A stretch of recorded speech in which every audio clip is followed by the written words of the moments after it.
أعوذ بالله من الشيطان الرجيم. قل هذه سبيلي أدعو إلى الله على بصيرة أنا ومن اتبعني وسبحان الله وما أنا من المشركين.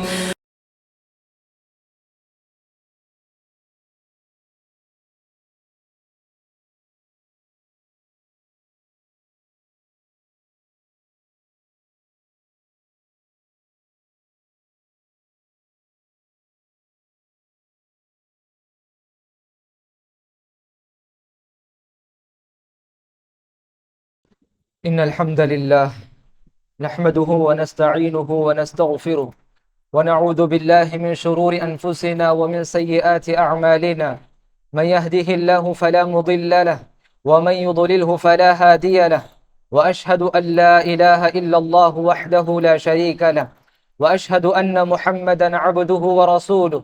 أما بعد فأعوذ بالله من الشيطان الرجيم. يا أيها الذين آمنوا اتقوا الله حق تقاته ولا تموتن إلا وأنتم مسلمون. يا أيها الناس اتقوا ربكم الذي خلقكم من نفس واحدة وخلق منها زوجها وبث منهما رجالا كثيرا ونساء، واتقوا الله الذي تساءلون به والأرحام إن الله كان عليكم رقيبا. يا أيها الذين آمنوا اتقوا الله وقولوا قولا سديدا يصلح لكم أعمالكم ويغفر لكم ذنوبكم، ومن يطع الله ورسوله فقد فاز فوزا عظيما. أما بعد فإن خير الحديث كتاب الله، وخير الهدي هدي محمد صلى الله عليه وسلم، وشر الأمور محدثاتها، وكل محدثة بدعة، وكل بدعة ضلالة، وكل ضلالة في النار. فأعوذ بالله من الشيطان الرجيم. وهذا كتاب أنزلناه مبارك فاتبعوه واتقوا لعلكم ترحمون. ہر قسم کی تعریف، بزرگی و کبریائی اس اللہ وحدہ لا شریک کے لیے لائق و زیبا ہے جو ساری کائنات کا پروردگار اور پالنہار ہے۔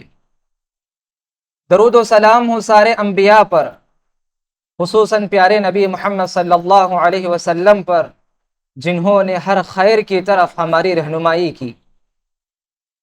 حاضرین جمعہ، عزیز نوجوان دوستوں، پیارے بچوں اور قابل احترام میری اسلامی ماؤں اور بہنوں، قرآن مجید یہ ایسی مبارک اور بابرکت کتاب ہے کہ اس کے ساتھ اٹھنا بیٹھنا، سننا سنانا، پڑھنا پڑھانا، کسی بھی ناحیے سے اس کتاب سے ہمارا تعلق ہو جائے، کسی بھی ناحیے سے ہم اس کتاب سے مصروف ہو جائے تو وہ برکت سے خالی نہیں، خیر ہی خیر ہے اس کے اندر، فائدہ ہی فائدہ ہے اس کے اندر۔ خطبہ مسنونہ کے بعد میں نے آپ کے سامنے سورۃ الانعام کی آیت نمبر 155 کی تلاوت کی۔ اس آیت میں اللہ رب العالمین قرآن مجید کی ایک صفت کو بتاتے ہوئے فرماتے ہیں وَهَذَا كِتَابٌ أَنزَلْنَاهُ مُبَارَكٌ، یہ ایسی کتاب ہے جس کو ہم نے نازل کیا۔ اس کتاب کی صفت کیا ہے؟ مبارک ہے یہ کتاب۔ کیا چیز ہے مبارک؟ یہ کتاب بابرکت کتاب ہے۔ جب برکت کی بات کرتے ہیں تو میرے اور آپ کے دل و دماغ میں کیا بات آتی ہے؟ یہ تصور آتا ہے کہ اگر کوئی 100 روپے دیتے ہیں تو اس کے بدلے میں 200 روپے اگر کوئی دے تو یہی میرے اور آپ کے دماغ میں سوال، یہی اس کا تصور آتا ہے۔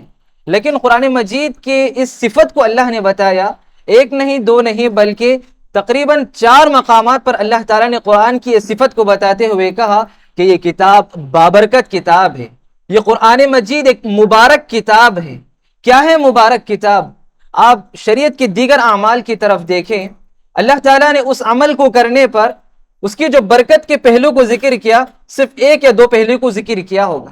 جیسے صلہ رحمی کرنے کے سلسلے میں اللہ کے رسول صلی اللہ علیہ وسلم نے فرمایا جو شخص صلہ رحمی کرے گا اللہ تعالیٰ اس کی عمر میں برکت دیں گے اور اس کی روزی میں برکت دیں گے۔ بس یہ 2 ہی برکت کے پہلو ہیں صلہ رحمی کرنے پر۔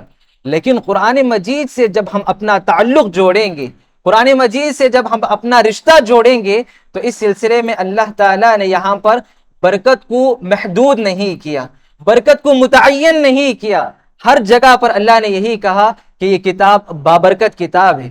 آپ قرآن پڑھ کر دیکھیں، احادیث نبویہ پڑھ کر دیکھیں تو قرآن مجید کی جو برکت کے جو مختلف پہلو ہیں آپ کو معلوم ہوگا۔ تو انشاءاللہ چلے آج کے اس خطبے میں ہم دیکھیں گے کہ قرآن مجید کی برکت کے کیا کیا پہلو ہیں جو اللہ کے رسول صلی اللہ علیہ وسلم نے ہمیں بتائے، اور اس کو ہم غیر محسوس طریقے سے ہم اس کا تصور بھی نہیں کر سکتے کہ کیا قرآن مجید سے تعلق جوڑنے کی بنا پر کیا ان چیزوں میں ہمیں برکت ملے گی کیا۔ تو چلے دیکھتے ہیں، آپ کی وقت میں برکت ہوگی، آپ کی زندگی میں برکت ہوگی، آپ کے گھر والوں میں برکت ہوگی، آپ کے آل و اولاد میں برکت ہوگی، آپ کی تجارت میں برکت ہوگی، الغرض ہر کام میں برکت ہی برکت ہے۔ مثال دیکھتے چلے وقت میں برکت کیسی ہوگی۔ سلف صالحین کہا کرتے تھے کلما زاد حزبی من القرآن زادت البرکت فی وقتی، جس قدر میں دن میں قرآن مجید کی تلاوت کرتا اسی قدر میرے وقت میں بھی برکت ہوا کرتی تھی۔ وقت میں برکت کا کیا معنی ہے؟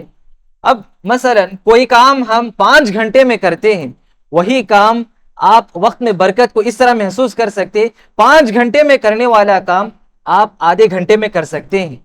آپ امام ابن القیم رحمہ اللہ کا نام آپ نے سنا ہوگا۔ علامہ ابن القیم رحمہ اللہ نے اپنے استاد شیخ الاسلام امام ابن تیمیہ کے حوالے سے انہوں نے لکھا کان یکتب فی اليوم ما کان یکتب غیرہ فی الاسبوع۔ شیخ الاسلام امام ابن تیمیہ رحمہ اللہ کتنی کتابیں انہوں نے نہیں لکھی، حدیث میں لکھی، فقہ میں لکھی، تفسیر میں لکھی، عقیدے میں لکھی، بے شمار کتابیں آپ کی ہیں کہ امام ابن القیم رحمہ اللہ نے لکھا کہ ابن تیمیہ رحمہ اللہ ایک دن میں وہ اتنا لکھتے تھے جتنا دوسرے ایک ہفتے میں لکھا کرتے تھے۔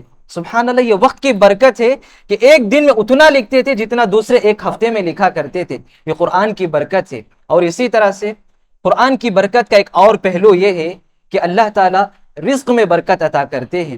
کیسے اللہ تعالیٰ رزق میں برکت عطا کرتے ہیں؟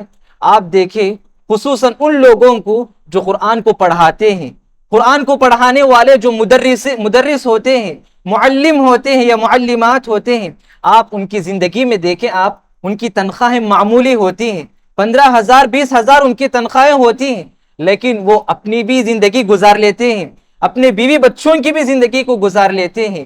یہ پیارے نبی صلی اللہ علیہ وسلم کی حدیث ہے کہ طعام الاثنین یکفی الاربع، 2 آدمی کا کھانا 4 آدمی کھا سکتا ہے۔ یہ برکت ہے کہ وہ آدمی دن میں مہینے میں اس کی تنخواہ کیا ہوتی 15,000 20,000، وہی 15,000 20,000 کمانے والے وہ معلم جو قرآن مجید کو پڑھاتے ہیں، اپنا تعلق صبح شام اٹھنا بیٹھنا جینا سب قرآن کے لیے وقف کر دیے رہتے، لیکن ایسے میں اللہ تعالیٰ ان کی زندگی میں ایسی برکت دیتے ہیں کہ مہینہ ختم ہونے کے بعد بھی وہ 20,000 15,000 میں جو تنخواہ اسے ملتی ہے اس میں بچت ہو جاتی ہے اس کی۔ یہ ہے رزق میں برکت ہے یہ۔ اور اسی طرح قرآن مجید کی برکت کے پہلو میں سے ایک اور پہلو یہ ہے کہ اللہ تعالیٰ ہمارے مشکلات کو آسانی میں تبدیل کرتے ہیں۔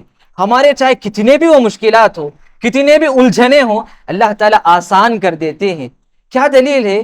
کیسے قرآن کو پڑھنے سے ہمارے مسائل حل ہو سکتے ہیں، ہمارے مشکلات کیسے حل ہو سکتے ہیں۔ مشہور و معروف محدث ضیاء الدین المقدسی رحمہ اللہ 7ویں صدی ہجری کے ایک معروف محدث گزرے ہیں۔ جب ضیاء الدین المقدسی رحمہ اللہ طلب علم کے لیے نکلنا چاہ رہے تھے، علم حاصل کرنے کے لیے جب نکلنا چاہ رہے تھے تو ان کے استاد نے ان کو نصیحت کرتے ہوئے بھیجا اکثر من قراءۃ القرآن، قرآن مجید کی تلاوت کو زیادہ سے زیادہ کرتے رہنا، ولا تترکوا، قرآن کی تلاوت میں کبھی کوتاہی نہیں کرنا۔ پھر انہوں نے کہا فإنه يتيسر لك ما تطلبه على قدر ما تقرأ، کہ آپ جس قدر قرآن کو پڑھیں گے اسی قدر آپ کے مسائل اللہ تعالیٰ حل کرے گا، آپ کے مشکلات کو اللہ تعالیٰ حل کرے گا، آپ کے الجھنوں کو اللہ تعالیٰ حل کرے گا۔ خود ضیاء الدین المقدسی رحمہ اللہ خود لکھتے ہیں وَرَأَيْتُ ذَلِكَ وَجَرَّبْتُهُ كَثِيرًا، میں نے اس کو محسوس کیا، میں نے اپنے استاد کی اس نصیحت پر عمل کیا۔ قرآن مجید کو جس قدر میں پڑھتا تھا اتنا ہی حدیث کو سننا اور حدیث کو لکھنا میرے لیے آسان ہو جاتا تھا، اور جس دن قرآن کو پڑھنے میں مجھ سے کوتاہی ہوتی تھی تو اس دن مجھے حدیث کو سننے میں اور حدیث کو لکھنے میں مجھ سے دشواری ہوا کرتی تھی۔ آج دیکھ لیں آپ اسکولوں میں، کالجوں میں اور مدارس میں پڑھنے والے جو اسٹوڈنٹس ہوتے ہیں، جو طلباء ہوتے ہیں، ان کے کتنے مسائل نہیں ہوتے، کتنے مادے کتنے سبجیکٹس ان کو مشکل معلوم ہوتا ہے، میتھس کے مسائل کو لے کر وہ پریشان ہوتے ہیں، کیا کبھی اس کا حل ہم نے سوچا؟ کیا یہ مشکل حل ہے، یہ مشکل مسئلہ ہے، اس کا حل کیا ہو سکتا ہے، کبھی ہم نے سوچ کر دیکھا؟ تو دیکھیں اس واقعے سے ہمیں یہ بات معلوم ہوتی ہے کہ اگر ہم قرآن مجید کو پڑھیں گے تو ہمارا کتنا بھی بڑا مشکل کیوں نہ ہو، اللہ تعالیٰ منٹوں میں اس کو حل کر سکتے ہیں۔ آپ قرآن کو پڑھ کر دیکھیں، اگر آدھا پارا ایک پارا آپ روزانہ پڑھے، آپ اس کے بعد آپ اسکول کے سبجیکٹس کو حل کرنے کے لیے بیٹھیں، کالج کے جتنے بھی آپ کے مسائل ہیں، جو بھی سبجیکٹس ہیں آپ کے، اس کو آپ حل کرنے کے لیے بیٹھیں، انشاءاللہ آپ اس میں آسانی کو پائیں گے۔ آپ یہ رہا سلف کا جو اپنے قرآن مجید سے تعلق کی وجہ سے ان کے مسائل حل ہوا کرتے تھے۔ اور اسی طرح سے دوستو قرآن مجید کی برکت کا ایک اور پہلو یہ ہے کہ اجر و ثواب میں برکت ہے، اجر و ثواب میں برکت ہے۔ ترمذی کی مشہور حدیث ہے، عبداللہ بن مسعود رضی اللہ عنہ نے فرمایا، اللہ کے رسول صلی اللہ علیہ وسلم سے روایت کرتے ہیں کہ اللہ کے رسول صلی اللہ علیہ وسلم نے فرمایا، من قرأ حرفا من کتاب اللہ فلہ بہ حسنہ والحسنۃ بعشر امثالها، جو شخص قرآن مجید کا ایک حرف پڑھتا ہے، ایک لیٹر قرآن مجید کا پڑھتا ہے، تو اللہ تعالیٰ اس کو 10 نیکیاں لکھتے ہیں۔ صرف 10 نیکی ہی نہیں، اللہ تعالیٰ چاہے تو اور مزید بھی دے سکتا ہے۔ پھر اس کے بعد اللہ کے رسول صلی اللہ علیہ وسلم نے اس ایک لفظ کی، اس ایک لفظ کی، ایک لیٹر کی اللہ کے رسول صلی اللہ علیہ وسلم وضاحت کرتے ہوئے فرماتے ہیں، لا اقول الف لام میم حرف، یہ الف لام میم حرف جو سورۃ البقرہ کے ابتدا میں ہے، یہ ایک حرف نہیں ہے، یہ الف ایک حرف ہے، لام ایک حرف ہے، میم ایک حرف ہے۔ سبحان اللہ، کتنی بڑی نیکی اور کتنا بڑا سرمایہ ہے۔ دیکھیں کہ قرآن مجید کو پڑھنے کا اجر و ثواب، قرآن مجید کی برکت اجر و ثواب کے اعتبار سے آپ دیکھیں۔ اور آپ دیکھیں بزنس کی دنیا سے تعلق رکھنے والے، خصوصاً جو تاجر ہوتے ہیں، وہ کیا چاہتا ہے؟ ایک تاجر کم سے کم وقت میں زیادہ سے زیادہ فائدہ میں کیسے حاصل کروں، یہ ہر تاجر کی خواہش ہوتی کہ کم وقت میں کیسے زیادہ پروفٹ کو حاصل کروں، نفع کو حاصل کروں۔ تو ایسا ہی مسئلہ ہے، آپ اگر دیکھیں کم وقت میں زیادہ نیکیاں اللہ تعالیٰ نے اور اللہ کے رسول صلی اللہ علیہ وسلم نے کم وقت میں زیادہ نیکیاں کمانے کے جتنے بھی راستے ہیں، شاید ہو سکتا ہے قرآن مجید ہی سر فہرست اس میں ہو کہ آپ کم وقت میں زیادہ سے زیادہ اجر و ثواب حاصل کر سکتے ہیں۔ میرے اور آپ کے 10 اور 15 منٹ کا وقت قرآن مجید کو پڑھنا کتنا اجر و ثواب لا سکتا ہے، تصور بھی ہم نہیں کر سکتے، تصور بھی نہیں کر سکتے کہ 10-15 منٹ میں پڑھی جانے والی جو آیتیں ہوگی اس کا اجر و ثواب کیا ہوگا۔ دوستو قرآن مجید سے میرا اور آپ کا رشتہ کیسا ہے، قرآن مجید سے ہمارا تعلق کیسا ہے، کیا کبھی ہم نے اس کا جائزہ لے کر دیکھا؟ اتنا اجر و ثواب ہے، اتنے بڑی نیکیوں کی بشارت دی گئی ہے، کیا کبھی ہم نے اس کا غور و فکر کیا؟ اس سلسلے میں آپ صحابہ اور سلف کی زندگی کو پڑھ کر دیکھیں۔ عثمان بن عفان رضی اللہ عنہ خلیفہ ہیں، وقت کے خلیفہ ہیں، ان کا قرآن سے کیسا تعلق تھا؟ وقت کے خلیفہ ہیں اور ان کی اتنی ذمہ داریاں، امت کی اتنی ذمہ داریاں، اس کے باوجود بھی ان کا قرآن سے ایسا تعلق تھا، قرآن کو پڑھنے پر اتنا جو اجر و ثواب جو بتایا گیا اللہ کے رسول نے، اس کو پانے کی جو تڑپ تھی، انہوں نے کہا وَإِنِّي لَأَكْرَهُ أَن يَأْتِيَ عَلَيَّ يَوْمٌ لَا أَنظُرُ فِي الْمُصْحَفِ، کہ میں اس بات کو ناپسند کرتا ہوں کہ کوئی دن مجھ پر ایسا گزرے کہ جس میں مصحف کو نہ دیکھوں۔ کیا مطلب ہے اس کا؟ کہ کوئی بھی دن ایسا میرا نہیں گزرتا تھا جس میں میں قرآن کو دیکھے بغیر رہتا تھا۔ سبحان اللہ، عثمان بن عفان رضی اللہ عنہ کا یہ حال تھا۔ اور آپ کو معلوم ہے کہ عثمان بن عفان رضی اللہ عنہ کے گھر کو جب دشمنوں نے گھیرا کر لیا تھا، محاصرہ کر لیا تھا، تو عثمان رضی اللہ عنہ 21 دن تک گھر کے اندر کیا کر رہے تھے؟ قرآن مجید کی تلاوت کر رہے تھے۔ امام ابن الکثیر رحمہ اللہ نے لکھا ہے کہ جب ان کی شہادت ہوئی اس وقت بھی وہ قرآن مجید ہی کی تلاوت وہ کر رہے تھے۔ تو دیکھیں قرآن سے ایسا تعلق تھا سلف کا۔ اور اسی طرح سلف صالحین میں کسی نے کہا اذا غابت الشمس یوما ما نظر فی کتاب اللہ یبکی، سبحان اللہ، دیکھیں جب کسی دن کا سورج غروب ہو جاتا اور وہ قرآن کی تلاوت نہیں کر پاتے اس دن، وہ رونے لگتے تھے، وہ کہ آج کا دن میرا ایسا گزر گیا کہ میں آج قرآن نہیں پڑھ سکا۔ آج میں اور آپ اپنا جائزہ لے کر دیکھیں، خود اپنا محاسبہ کر کے دیکھیں کہ کیا ہر روز ہم قرآن مجید کو پڑھتے ہیں؟ ہفتے ہو گئے ہوں گے قرآن مجید کو پڑھ کر، مہینوں ہو گئے ہوں گے قرآن مجید کو پڑھ کر، مگر احساس تک ہمیں نہیں ہوتا کہ قرآن مجید کو ہم نے دیکھا تک نہیں۔ تو یہ تھا سلف صالحین کا قرآن سے اتنا گہرا تعلق۔ تو دوستو ہر روز قرآن مجید کو پڑھنے کی عادت ڈالیں، ہر روز قرآن مجید کو پڑھیں، ایک حصہ مقرر کریں، آپ دن کو ایک صفحہ ہی کم از کم کیوں نہ صحیح آپ قرآن مجید کو پڑھنے کی اپنے آپ میں ایک عادت ڈالیں۔ کیونکہ آج ہمارے پاس کوئی عذر نہیں ہے. ہم مسجد آتے ہیں الحمدللہ مصحف موجود ہے، گھروں میں ہوتے ہیں مصحف موجود ہے، ہم سفر میں ہوتے ہیں الحمدللہ موبائل میں آپ قرآن پڑھ سکتے ہیں، کوئی عذر نہیں ہے ہمارے پاس قرآن مجید نہ پڑھنے کی صورت میں. تو آج ضرورت اس بات کی ہے کہ قرآن مجید کو یہ جو اجر و ثواب کے اعتبار سے جو برکت کے پہلو اللہ کے رسول نے بتائے، اس سلسلے میں ہمیں توجہ دینے کی ضرورت ہے. اور اسی طرح سے قرآن مجید کی برکت کا ایک اور پہلو یہ ہے کہ قرآن مجید کو سننا بھی عبادت ہے. قرآن مجید کو سننا بھی عبادت ہے. آپ کبھی ایسا ہو سکتا ہے تھکان کی وجہ سے، بیماری کی وجہ سے کبھی قرآن نہ پڑھ سکے، تو کم از کم کوشش تو کرے قرآن مجید کی تلاوت کو آپ سنا کریں. قرآن مجید کو سننا یہ بھی اللہ کے رسول صلی اللہ علیہ وسلم کی سنت رہی ہے. اللہ کے رسول صلی اللہ علیہ وسلم کی سیرت ہمیں بتاتی ہے کہ اللہ کے رسول صلی اللہ علیہ وسلم نے ایک مرتبہ عبداللہ بن مسعود رضی اللہ عنہ سے کہا اقرأ علیہ، اے عبداللہ بن مسعود قرآن مجید پڑھ کر سناؤ مجھے. تو عبداللہ بن مسعود رضی اللہ عنہ نے کیا کہا، اقرأ علیک وعلیک انزل، کیا اللہ کے رسول میں آپ پر قرآن پڑھ کر سناؤں جبکہ قرآن تو آپ پر نازل ہوا ہے. تو پیارے نبی صلی اللہ علیہ وسلم نے کیا کہا جانتے آپ، فإنی احب ان اسمعہ من غیری، میں چاہتا ہوں کہ میں اپنے علاوہ کسی اور سے قرآن مجید کو سنوں. تو دیکھیں سبحان اللہ، اللہ کے رسول صلی اللہ علیہ وسلم ان سے بڑھ کر کوئی اور اچھے انداز میں تلاوت کرنے والا نہیں تھا، پھر بھی اللہ کے رسول دوسروں سے سننا پسند کرتے تھے. اور اسی طرح اللہ کے رسول صلی اللہ علیہ وسلم ایک مرتبہ رات کے موقع پر ابو موسیٰ اشعری رضی اللہ عنہ کے گھر کے پاس سے گزر رہے ہوتے ہیں، تو ان کے گھر سے قرآن کی تلاوت کی آواز آتی ہے، تو اللہ کے رسول رک جاتے ہیں وہاں پر، ان کی تلاوت کو سننے لگتے ہیں. پھر صبح ہونے کے بعد اللہ کے رسول صلی اللہ علیہ وسلم ابو موسیٰ اشعری رضی اللہ عنہ کو کہتے ہیں لقد اوتیت مزمارا من مزامیر آل داؤد، اللہ تعالیٰ نے آپ کو کیا ہے بہترین آواز سے نوازا ہے.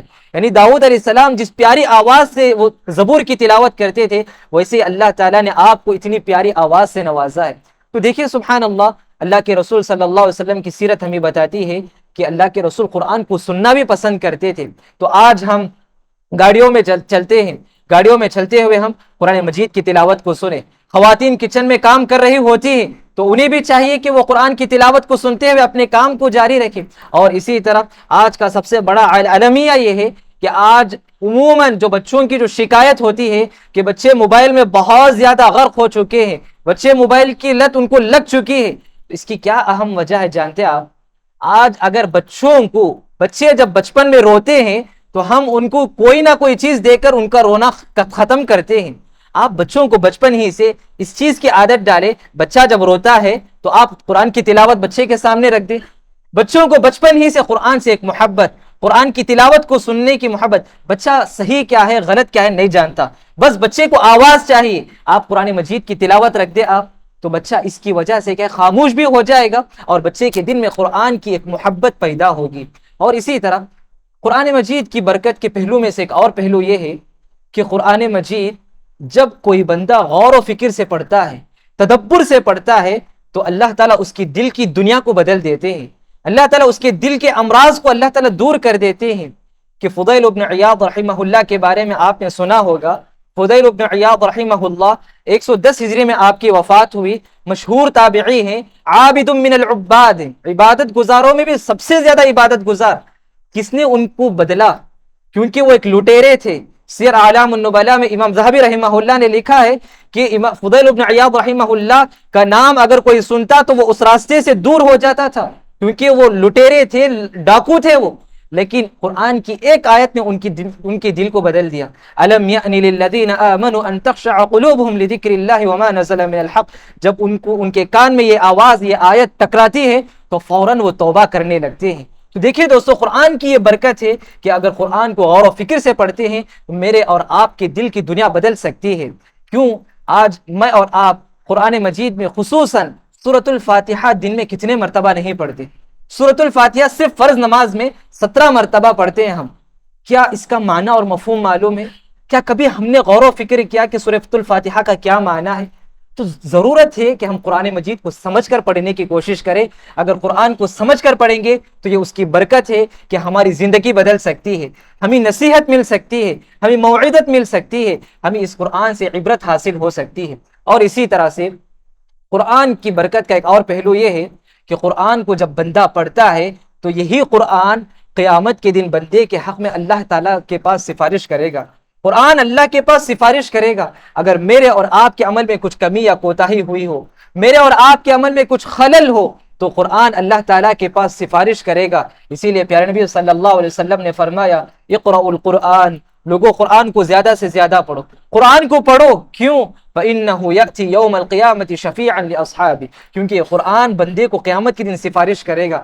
اگر میں اور آپ قرآن مجید کھول کر پڑھتے ہیں، ہر روز اس کا معمول بنا لیں گے، تو انشاءاللہ یہ قرآن میرے اور آپ کے حق میں اللہ تعالیٰ کے پاس سفارش کرے گا۔ اور اسی طرح سے خصوصاً وہ لوگ جو قرآن کے ساتھ اٹھنا بیٹھنا قرآن ہی کے ساتھ ہوتا ہے، اللہ کے رسول صلی اللہ علیہ وسلم نے ان کے حق میں بشارت دیتے ہوئے فرمایا یقال لقارئ القرآن۔ شارحین نے اس حدیث کے سلسلے میں لکھا ہے قارئ القرآن سے مراد وہ شخص ہے جو ہمیشہ قرآن سے اپنا تعلق جوڑ کر رکھتا ہے۔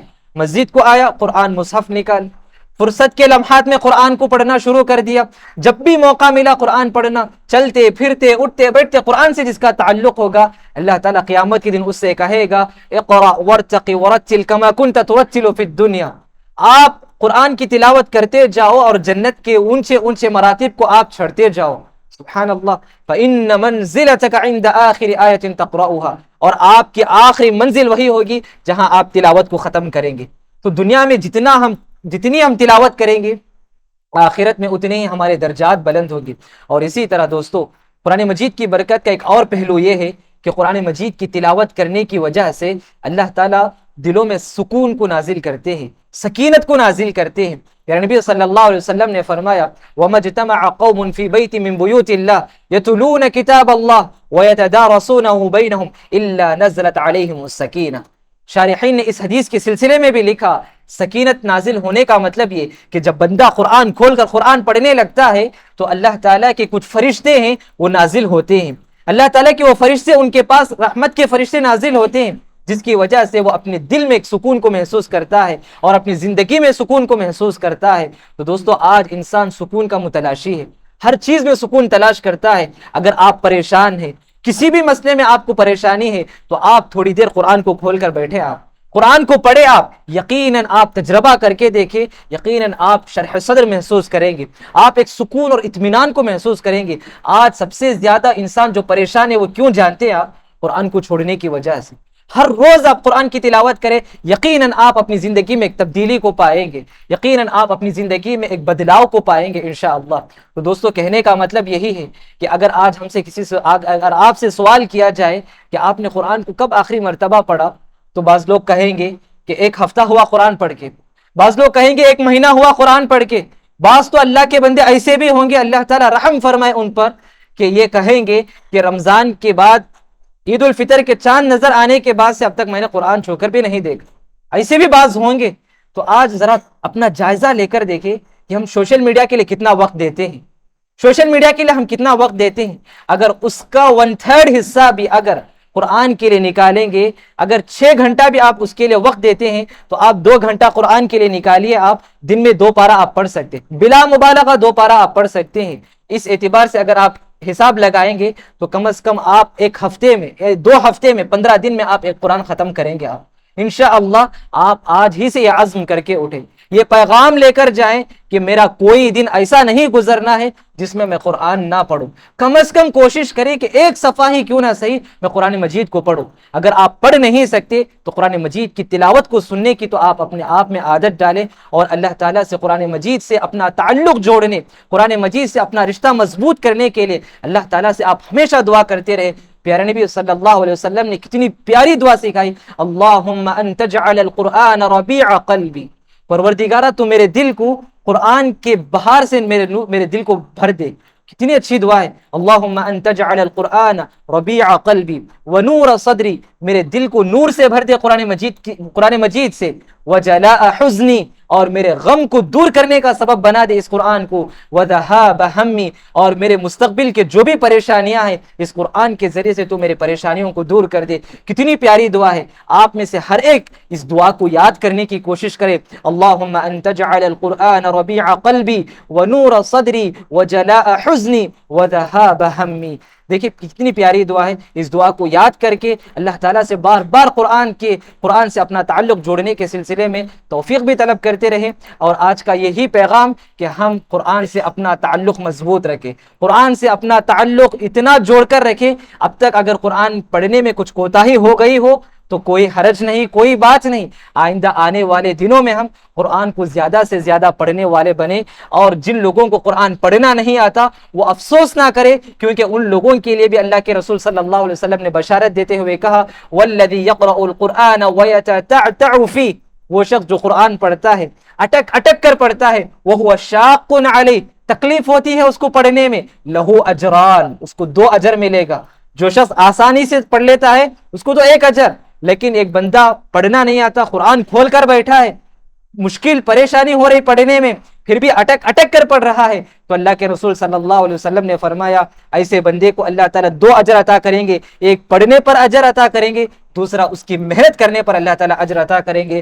تو ہم اپنا رشتہ قرآن سے مضبوط کرنے کی کوشش کریں. اللہ تعالیٰ سے دعا ہے کہ اللہ تعالیٰ مجھ کہنے والے کو, آپ تمام سننے والے کو قرآن مجید سے اپنا رشتہ مضبوط کرنے کی توفیق عطا فرمائے.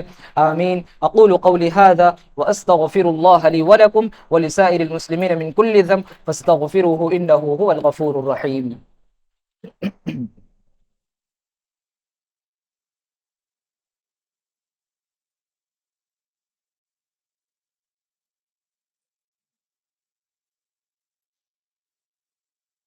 ان الحمد لله نحمده ونستعينه ونستغفره ونعوذ بالله من شرور أنفسنا ومن سيئات أعمالنا. من يهده الله فلا مضل له ومن يضلله فلا هادي له, وأشهد أن لا إله إلا الله وحده لا شريك له, وأشهد أن محمدا عبده ورسوله. أما بعد فأعوذ بالله من الشيطان الرجيم. إن الله وملائكته يصلون على النبي يا أيها الذين آمنوا صلوا عليه وسلموا تسليما. اللهم صل على محمد وعلى آل محمد كما صليت على إبراهيم وعلى آل إبراهيم إنك حميد مجيد. اللهم بارك على محمد وعلى آل محمد كما باركت على إبراهيم وعلى آل إبراهيم إنك حميد مجيد. ربنا آتنا في الدنيا حسنة وفي الآخرة حسنة وقنا عذاب النار. ربنا لا تزغ قلوبنا بعد إذ هديتنا وهب لنا من لدنك رحمة إنك أنت الوهاب. اللهم يا مقلب القلوب ثبت قلوبنا على دينك. اللهم يا مقلب القلوب ثبت قلوبنا على دينك. ويا مصرف القلوب والأبصار صرف قلوبنا على طاعتك. اللهم آت أنفسنا تقواها وزكها أنت خير من زكاها أنت وليها ومولاها. اللهم إنا نسألك الهدى والتقى والعفاف والغنى. اللهم إنا نعوذ بك من الفتن ما ظهر منها وما بطن.